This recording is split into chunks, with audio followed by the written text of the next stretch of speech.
Hello everyone, and welcome back to Kentucky Garden Gal. This is Nancy. This is Thursday, so we're going to do Thrifting Thursday, and this week I happened to come up on a 75% off deal at Tractor Supply on these berries that you see in front of me. So I decided to go ahead and take a chance. The retail of these would have been $61.93. I picked them up for $15.43 plus tax, of course. And I wanted to go over just a few things of how I'm going to do this and why I chose these particular plants.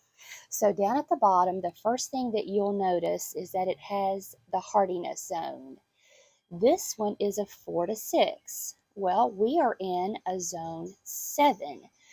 So what I'm going to do with this gooseberry is put it in more of a protected area where I'm going to make sure it's next to a building, it's south facing, and then in the fall, I will make sure that I put a little bit more mulch over the base of this berry plant. And this cherry is a 2 to 7. So that might be stretching it just a little bit, but I will do the same thing. I'll put it somewhere where it's protected, and then I will make sure that I put more mulch on it go in the fall going into winter. So I wanted to show you something else that I do. When I am buying plants, I always save my receipts. And the reason that I do this is because if your plants do not thrive, generally the stores will return your money within a year. So I'm going to plant these now. I'm going to go over all the steps that I'm taking to plant these because it is July. It is very hot here in Kentucky, but I want to give them the best chance at living as possible. But in worst case scenario, if they all were to die, I'll just take my receipts back and take what's left of the stem back and take it to Tractor Supply and get my money back. So basically, you have your time. This is not a huge financial investment. Now, I also do the same thing when I buy plants at Lowe's and Walmart and things like that. They will generally guarantee their plants for a year. So I just take an envelope, I write on them what they are, I stick the receipts right in them, and then I file it away. And you know what? When you walk up to the service counter and you open this and have your receipts and you take your evidence of what didn't live, they don't even question. They just give you your money back.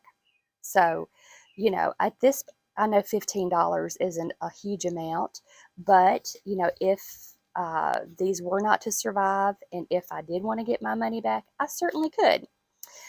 So, now that we've gone over what I spent on them, the zones. So the next thing that I'm going to do to give these the best possible chance of living is I have flower vases that I'm going to set in front of everyone. Of course, I'll spread these out just a little bit more, but I'm going to unbox these, fill these with water, and I am going to let these set.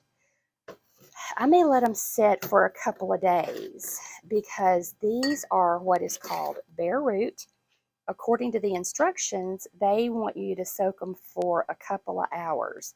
But in my experience, I have found that 2 or 3 days is a whole lot better for them. So that will be the next step that we will do. Okay, so these are unboxed and in water, and out of all of them, there's one that is worrying me just a little bit, and it's this one right here.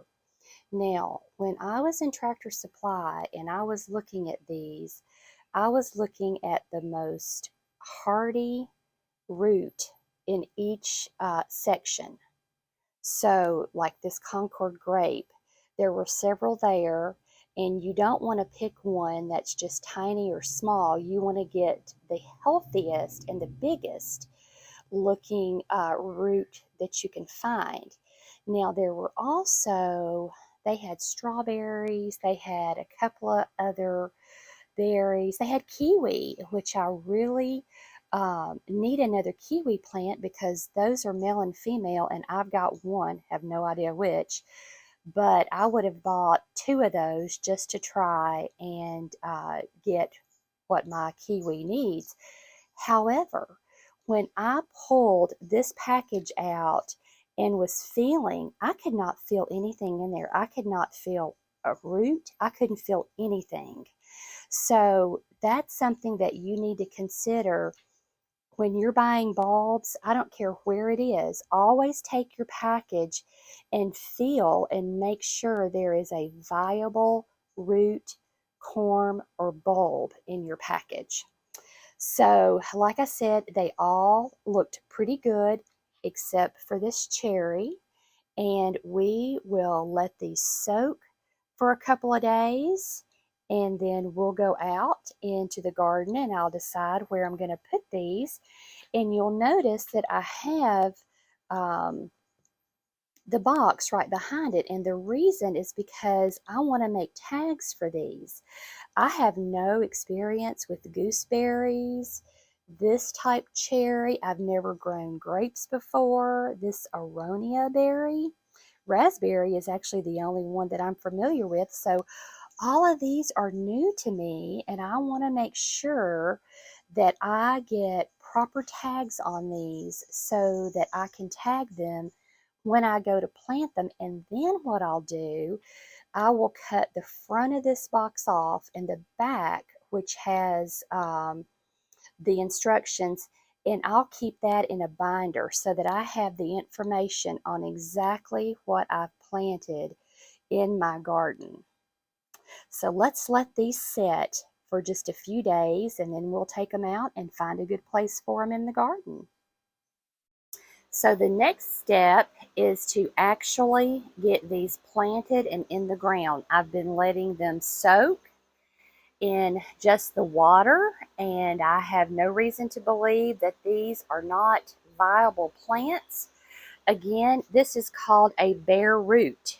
So when you order something and it comes bare root, this is more than likely what it's going to look like, and you don't need to be intimidated by it. We just have to put it somewhere that we can clearly mark it and keep it watered and know what we have. So as I've gone around the backyard looking, I took my weed eater, and I'll show you what I do. Now, I still have some compost left, so I will be amending the soil for every berry that I plant. I will take out the soil that I currently have, and then I will add in compost for my berries. And as I do that, I will also have my hose out. Let's walk back to the back. And you all, yesterday I made a video. It was the garden tour for July, and I did not realize that my necklace was hitting the microphone when I walked, and I hope it didn't make the video not pleasurable for you to watch and learn. So I am going to put the grapes right here, and you can see that I have something for them to run up on.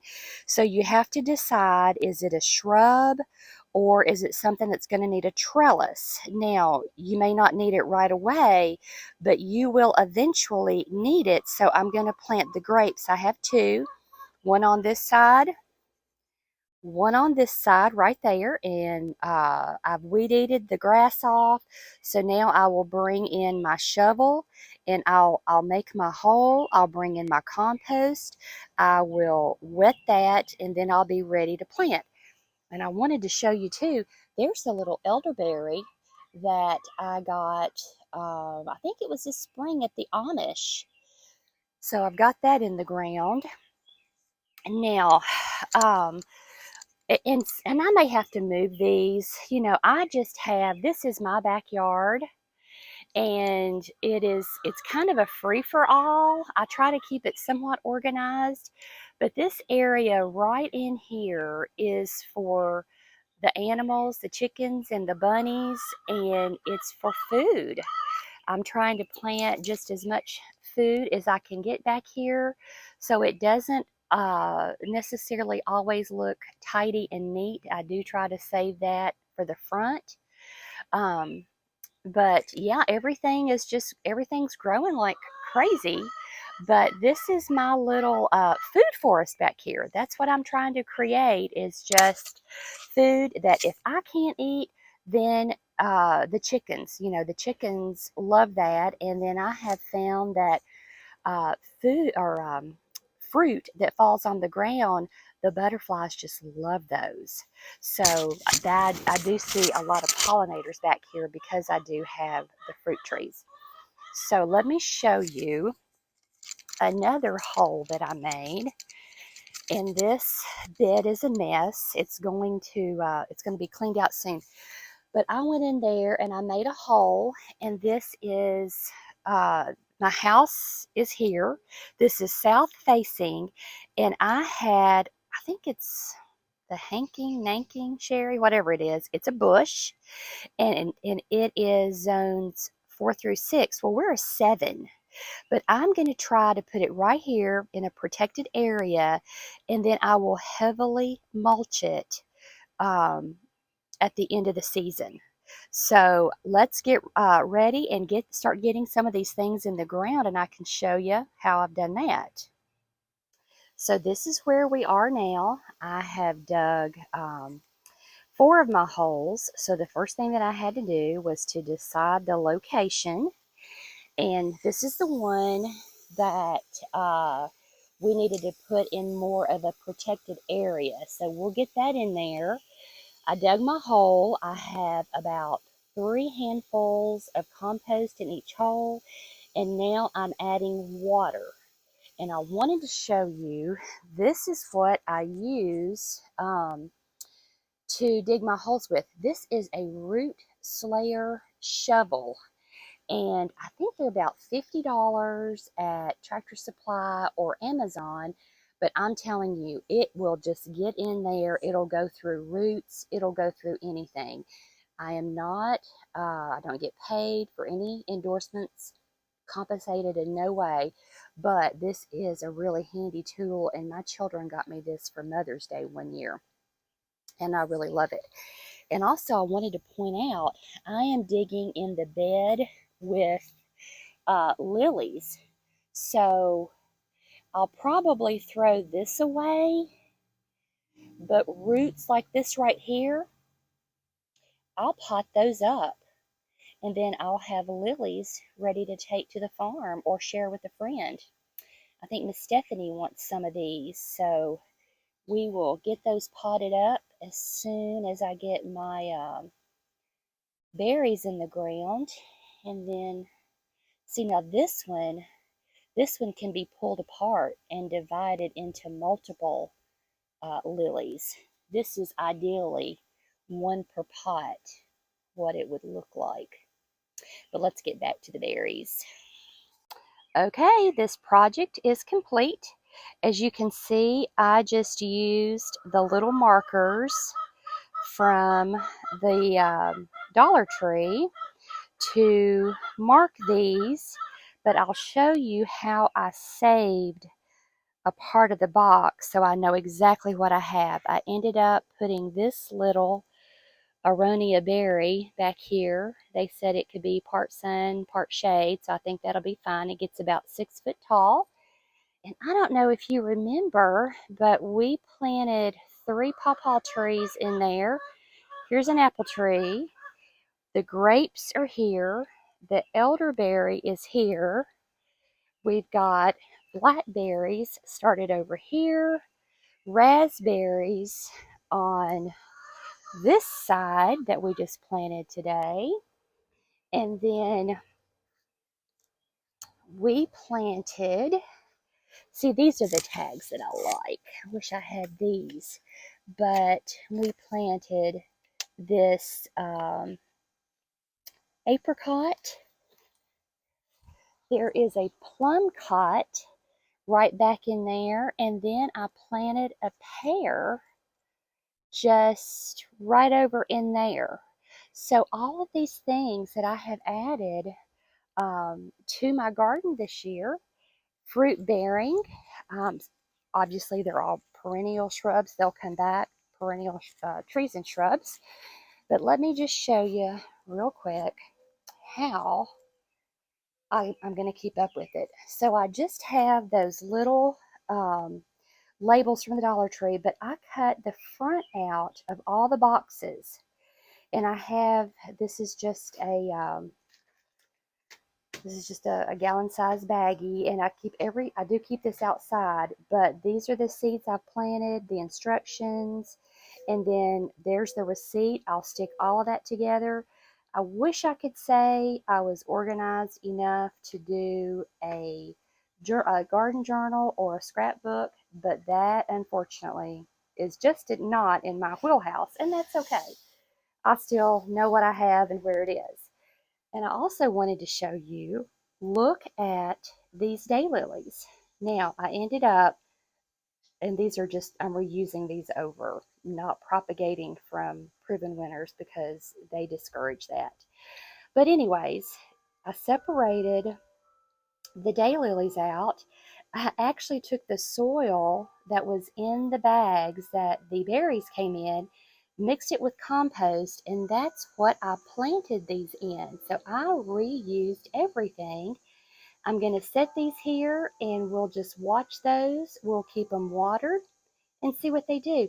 But ended up getting 15 daylily plants out of what I dug up to plant that cherry bush with. I hope y'all have enjoyed this video. I hope it's helped you, encouraged you, and I just love reading your all's comments. You always encourage me and make me feel so good. I hope everybody will have a great rest of the week, and we will see you on Sunday with another video. And I did want to remind you that the berries that I planted, retail was $61.93, and I paid $15.43 for all of them with 75% off. So check your Tractor Supplies and see if they have things like that reduced that you can go in and buy. But thanks for watching, and we'll see you in the next video.